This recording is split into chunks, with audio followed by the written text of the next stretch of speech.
ആക്ടേഴ്സിന് ഈ പറഞ്ഞ പോലെ അവസരങ്ങൾ വരണം, അതിന് പക്ഷെ നിങ്ങൾക്ക് എന്ത് ചെയ്യാൻ പറ്റും എന്നുള്ളൊരു ഏരിയയും കൂടി ഉണ്ടല്ലോ. അതായത് ഇപ്പൊ നെറ്റ്വർക്കിംഗ് ചെയ്യാം, പിന്നെ കാത്തിരിക്കാം, അത്രയല്ലേ പറ്റുള്ളൂ. അത് ഞങ്ങൾ ഇടയ്ക്ക് ഫോണിൽ സംസാരിക്കുമ്പോൾ പറയാറുണ്ട്, അതിൽ രണ്ടാമത് പറഞ്ഞ് ബാധിപ്പെട്ടവരെ ഞങ്ങള് കാത്തിരിക്കാം.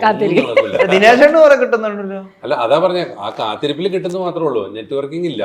എന്നുവെച്ചാല് നമ്മളിപ്പോ ആദ്യത്തെ ഇപ്പൊ ഞങ്ങളും മിക്കവരും, പ്രത്യേകിച്ച് ഞാനും ദിനേശനൊക്കെ ഒരുപാട് റിലേറ്റഡ് ആയിട്ടുള്ള ആൾക്കാരാണ്. ചാൻസ് ചോദിച്ച് നടന്ന് സിനിമയിൽ വന്ന ആൾക്കാരാണ്. സിനിമയോടുള്ള ഇഷ്ടം കൊണ്ട് എല്ലാവരും അതെ, എന്നാലും കുറച്ചുകൂടെ റിലേറ്റ് ചെയ്യാൻ എനിക്ക് പറ്റുന്നത് ദിനേശനും ഞാനുമായിട്ടാണെന്ന് എനിക്ക് തോന്നുന്നത്. അവസരങ്ങൾ ചോദിച്ചാൽ ആദ്യഘട്ടങ്ങളിലൊക്കെ ചാൻസ് ചോദിച്ച് ചെറിയ വേഷങ്ങൾ ചെയ്ത് പിന്നെ കുറച്ച് ഡയലോഗ്സ് ഉള്ള കിട്ടി തുടങ്ങി, പിന്നെ ഒരു സീനായി 10 സീനായി അങ്ങനെയൊക്കെ.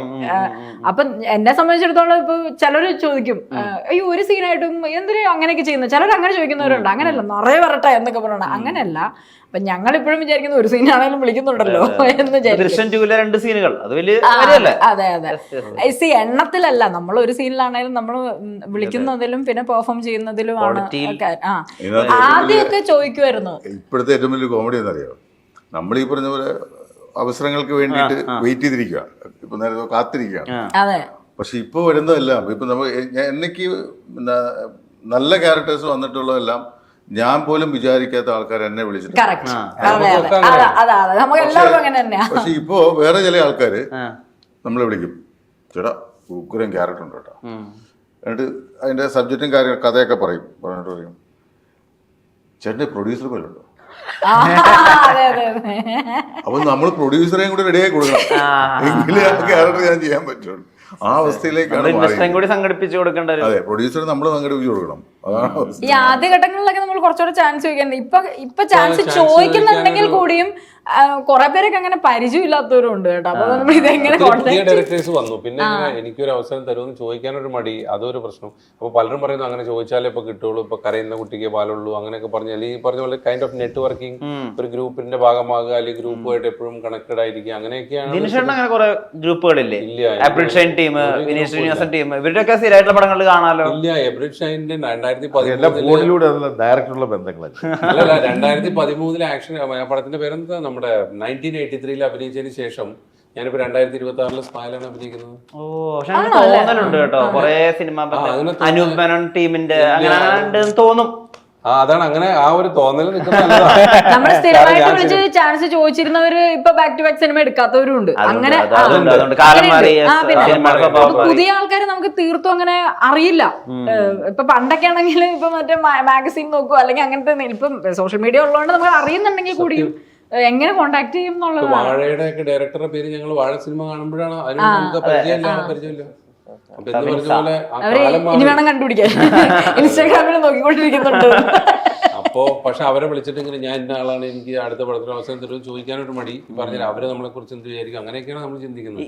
ഇപ്പൊ ഇത്രയും ഇങ്ങനെ ചിരിച്ച് കാര്യങ്ങൾ കളയുന്നത് കൊണ്ടേ ഇപ്പൊ ചില വിവാദങ്ങളൊക്കെ വന്നിരുന്നല്ലോ കൃഷ്ണപ്രഭയെ അസോസിയേറ്റ് ചെയ്തിട്ട്, മനുഷ്യത്വമില്ലാത്ത സ്ത്രീ എന്നൊക്കെയാണ് പറഞ്ഞത്.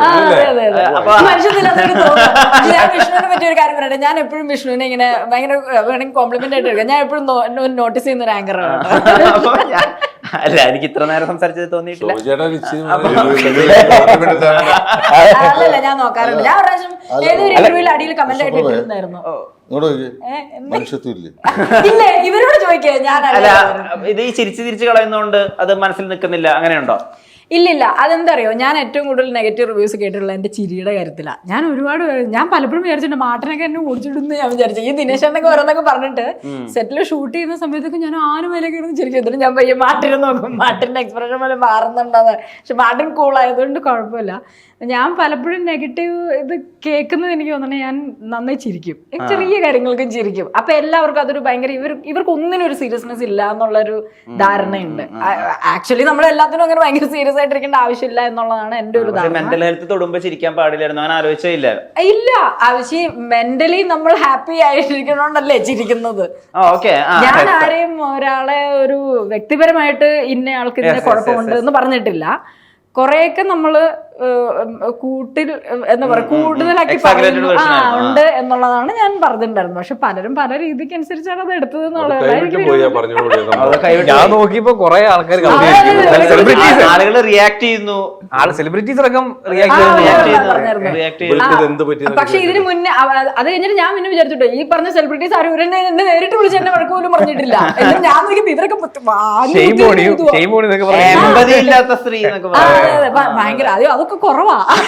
എനിക്ക് അതൊക്കെ ഇവിടെ പറയാൻ പറ്റില്ല, എന്റെ ചാനലല്ലേ. ഞാൻ ഫസ്റ്റ് കണ്ടപ്പോ തന്നെ വിളിച്ചു പറഞ്ഞു ഇങ്ങനെ ഒരു സംഭവം തുടങ്ങിയിട്ടുണ്ടോ എന്ന് പറഞ്ഞു. ആ ചേട്ടാന്ന് പറഞ്ഞു. പക്ഷെ 2 ദിവസം കൊണ്ട് അത് കൈവിട്ട് പോയി. ഭയങ്കര ഇതായിരുന്നു. ഒറ്റ പോക്കായിരുന്നു.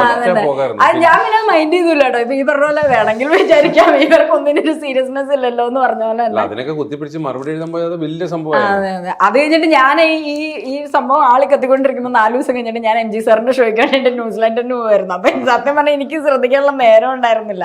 അപ്പൊ ഞാൻ അങ്ങ് പോവുകയും ചെയ്തു. എന്നിട്ട് ഇവര് കുറെ പേര് എഴുതി ഇവരൊന്നും ഒരു മറുപടി പോലും ഇല്ല, ഒരു സോറി പോലും പറഞ്ഞില്ലല്ലോ. ഞാൻ ചെയ്താലും കൈവിട്ട് പോയി, എന്നാ പിന്നെ പോട്ടെ എന്ന് വിചാരിച്ചു. അങ്ങനെ ഞാനൊരു മനസാക്ഷി ഇല്ലാത്ത ഞാൻ കമന്റ് അല്ല വിഷ്ണു ഇപ്പൊ ഇത്ര നേരത്തെ ഇന്ററാക്ഷനിൽ എനിക്ക് വളരെ ചുമ്മാ അല്ല, നേരത്തെ ഞാൻ കണ്ടായിരുന്നു വിഷ്ണു അപ്പൊ എന്നെ നോക്കുന്നതിനും ഞാൻ വിചാരിക്കുകയും ചെയ്തു വിഷ്ണുവിന് ഞാൻ പലതവണ ഞാൻ വിഷ്ണു ഇന്റർവ്യൂ ചെയ്യുന്നതിന് തന്നെ ഞാൻ കമന്റ് ഇട്ടിട്ടുണ്ട് നല്ല ആങ്കർ ആണെന്നൊക്കെ പറഞ്ഞു. അപ്പൊ ഞാൻ വിചാരിക്കുന്നു ഒന്ന് പരിചയപ്പെടണമല്ലോ. എന്നെ നോക്കുന്നില്ല, മനസാക്ഷി ഇല്ലാത്ത സ്ത്രീയെ ഇന്റർവ്യൂ കൃഷ്ണൻ ഇപ്പഴാ കൈ കിട്ടിയത്. ഞങ്ങൾ പിന്നെ ഇടയ്ക്കിടയ്ക്ക് ഇന്റർവ്യൂലും കാണാറുണ്ട്. വിഷ്ണു ആദ്യമായിട്ടാ മനസാക്ഷി ഇല്ലാത്തൊരു സ്ത്രീ. അങ്ങനെ തോന്നിയോ? ഇവരോടൊക്കെ ചോദിച്ചിട്ടുണ്ടോ? ഏകദേശം ഞങ്ങൾ 2 മാസത്തോളം ഒരുമിച്ചുണ്ടായിരുന്നു. അല്ല ചിലപ്പോ നമ്മള് ഇപ്പൊ പറയാൻ ഉദ്ദേശിച്ചത് തന്നെ അങ്ങനെ തന്നെ തിരിച്ചു വരണമെന്നില്ല. പിന്നെ ഒന്നാമത്തെ കാര്യം ഇപ്പൊ സോഷ്യൽ മീഡിയയിൽ നമ്മള് പറയുന്നതും ആയിരിക്കില്ല, വാലും തുമ്പും എല്ലാം കട്ട് ചെയ്തിട്ട് കൂട്ടി യോജിപ്പിക്കും. നമ്മൾ ആ സമയത്ത് പറയാൻ വിചാരിച്ച കാര്യമായിരിക്കത്തില്ല പറയുന്നതും. ഇപ്പൊ സോഷ്യൽ മീഡിയയിലൊക്കെ ഭയങ്കര ഉൾക്കൊള്ളാൻ പറ്റാത്ത അഭിപ്രായങ്ങളൊക്കെ പറയുന്ന ചില ആളുകളുണ്ട്. അവര് റിയൽ ലൈഫിൽ വളരെ കമ്പാഷനേറ്റ് ആയിട്ടുള്ള ആളുകളാണ്. അങ്ങനത്തെ ആളുകളെ ഞാൻ കണ്ടിട്ടുണ്ട്. സംസാരിച്ച സോഷ്യൽ മീഡിയ പേഴ്സോണ വേറെ ആയിരിക്കും അവരുടെ, അല്ലെങ്കിൽ അവർ ആ മൊമെന്റിൽ പറഞ്ഞ കാര്യം വേറെ ആയിരിക്കും. അപ്പൊ അതിനെ ഇതാക്കാനൊന്നല്ല, ഞാൻ അത് എത്ര ബാധിച്ചു എന്നറിയാൻ വേണ്ടി മാത്രമേ ചോദിച്ചുള്ളൂ. പ്രത്യേക മൂഡിൽ നമ്മളിത് സംസാരിക്കുമ്പോഴേ ചില കാര്യത്തെ കുറിച്ച് നമ്മൾ അതിന് ഏറ്റവും വലിയ കോമഡി എന്ന് വെച്ചാൽ അങ്ങനെ ഒരു ക്വസ്റ്റിനെ അന്ന് അവിടെ ഉണ്ടായിരുന്നില്ല. ഇതൊന്ന് പറഞ്ഞ കൂട്ടത്തിലൊക്കെ പറഞ്ഞു പോയതാണ്. ഈ കോലാഹലം ഉണ്ടാക്കിയവരാരും അതിന്റെ ഫുൾ ഇന്റർവ്യൂ കണ്ടിട്ടുമില്ല. അപ്പൊ എന്തുകൊണ്ട് അതങ്ങനെ പറഞ്ഞു? ഞാൻ പറയാൻ പറ്റുന്നത് നമ്മള് ഇപ്പൊ ഒരു ഇന്റർവ്യൂവിൽ പറയുന്ന കാര്യങ്ങളുമായിട്ട് പുലബന്ധം പോലും ഇല്ലാത്ത ടൈറ്റിലായിരിക്കും അതെ അതെ. ആ ടൈറ്റിലാണ് ഇത് ശരിക്കും. അതിപ്പോ നിങ്ങളെ പോലുള്ളവരല്ല, ബഡ്ഡിങ് ആയിട്ടുള്ള ചില ചാനലുകാർ അവർക്ക് റീച്ചിന് വേണ്ടിട്ട് പ്രശ്നങ്ങളുണ്ട്. ഞങ്ങൾ പണ്ട് സംസാരിച്ചു. ഞാൻ പറഞ്ഞിട്ടുണ്ട് തിലകൻ ചേട്ടന്റെ ഒരു സാധനം ഞാൻ ഒരിക്കൽ കാണാം. മമ്മൂട്ടി ഒരു മികച്ച നടനല്ല, തിലകൻ തുറന്ന് സംസാരിക്കുന്നു. അപ്പോ അയ്യോ മമ്മൂട്ടിയെ കുറിച്ച് ഇങ്ങനെ പറയുക, മമ്മൂട്ടി ഒരു മികച്ച നടനല്ല എന്ന് ഞാൻ ഒരിക്കലും പറഞ്ഞിട്ടില്ല എന്ന് പുള്ളി പറയുന്നില്ല. പക്ഷെ അത് കട്ട് ചെയ്ത് കളഞ്ഞു. ഇതാണ് പറഞ്ഞ സാധനം. ഇതിനകത്ത് വേറൊരു വലിയ പ്രശ്നം എന്നറിയോ? ഈ ഹെഡ്ലൈൻ വായിക്കുന്നതോട് കൂടി അങ്ങനെ മമ്മൂക്കയുടെ ഒരു സാധനം ഉണ്ടല്ലോ, മമ്മൂക്കയ്ക്ക് ഭ്രാന്താണ് എന്ന് പറഞ്ഞാൽ അഭിനയത്തോടാണ് ഭ്രാന്ത്. ഫുൾ കമന്റ് ആണ് താഴെ. അങ്ങനെ ധരിക്കുള്ളൂ.